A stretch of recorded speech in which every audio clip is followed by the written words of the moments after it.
Hi mga kababayan, mga viewers. Nandito po ako para gumawa ng aking video. Ang topic natin ngayon ay yung mga mabisang gamot na para sa mga sumasakit ang tiyan. Una na po sa lahat dyan, kailangan muna natin po magsimula sa aking intro.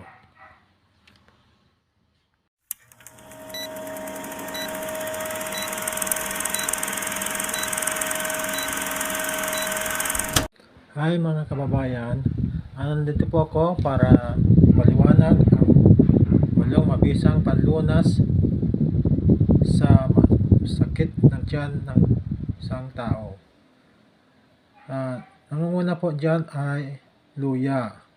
Kasi ang luya po, mabisa talaga po yan para sa mga may sakit sa tiyan. At saka, madali lang siyang gawin para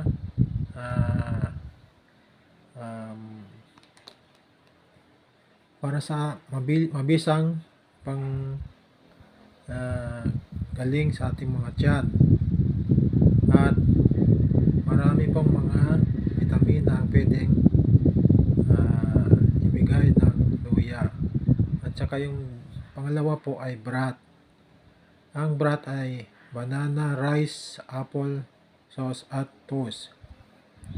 Ito yung parang combination ng saging at saka yung bigas at apple sauce. Mabisa din naman po yun, pero hindi ko pa siya nasubukan. Pero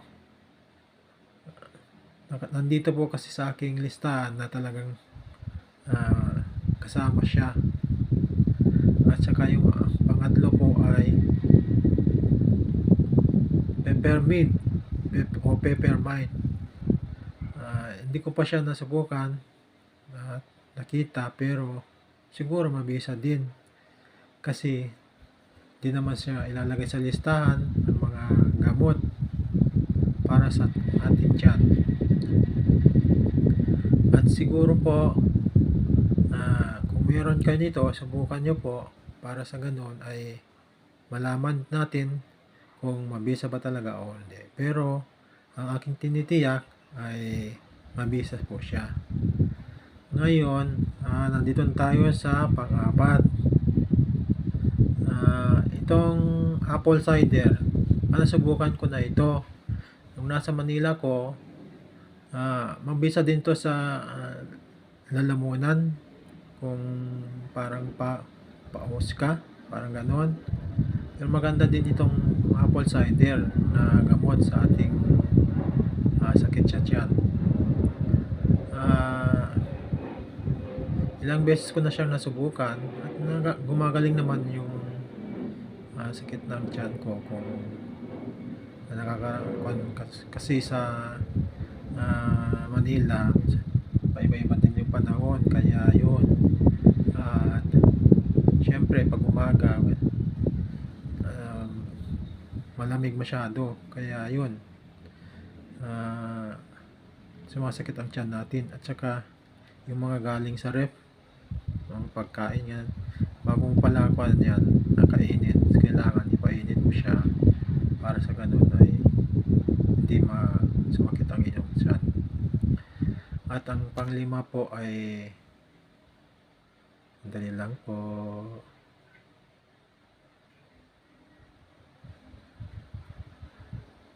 Yung panglima po ay iwasan ang pahiga. Well, siguro hindi naman nakasali ito, pero sa listahan kasi nakalista naman siya itong paghiga. Siguro maaari rin na isang dahilan yun para sumakit ang ating tiyan, kasi nga pagka tatapos mo lang kumain, yun siguro ang sinasabi nitong iwasan ang paghiga. Kaya hindi po siya kasali sa listahan ng mga ang walong mabibisang gamot. Itong healing pang-anim po, itong healing bags. Hindi ko po siya na-experience pero siguro siya mabisa din. At saka itong pang-pito, yung lemon juice.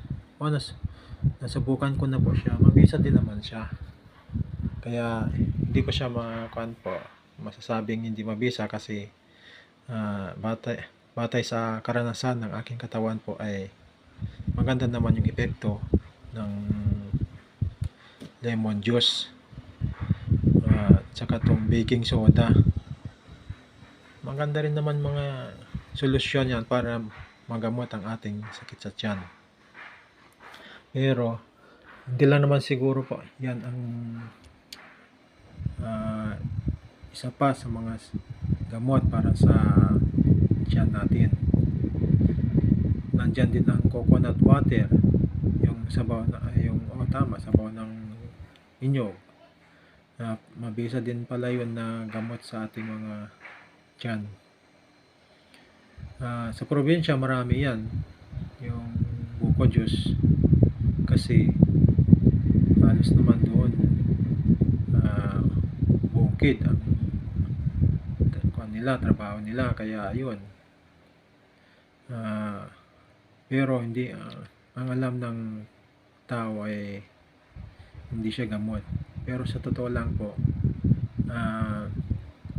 batay sa aking karanasan talaga po, mabisa din siyang gamot para sa sakit ng tiyan. Tsaka hindi lang naman yun ang ginagamot niyan. Pwede rin sa cramps. Kung nag-cramps ang inyong paa, yung muscle ng paa nyo, pwede siyang gamitin panggamot o panglunas sa sakit niya, sa cramps. Kaya nagpapasalamat po ako sa mga viewers na sumusuporta sa aking video. At yun na po ang huli na beneficiar, yung mga gamot na pwedeng gamitin pag sumasakit ang tiyan ng isang tao. Kaya muli po, nais kong magpasalamat sa inyo mga viewers ko na araw-araw na nanonood sa pinagmamasdan ng aking video channel. Ako'y nagpapasalamat sa inyo dahil nandyan kayo na nag-subscribe, manonood, na nagdadagdag ng views, like sa aking channel. Kaya alam niyo na po na nagpapasalamat ako sa iyo. Ibig sabihin po, malaking utang na rin po sa inyo dahil nakakatulong kayo sa akin para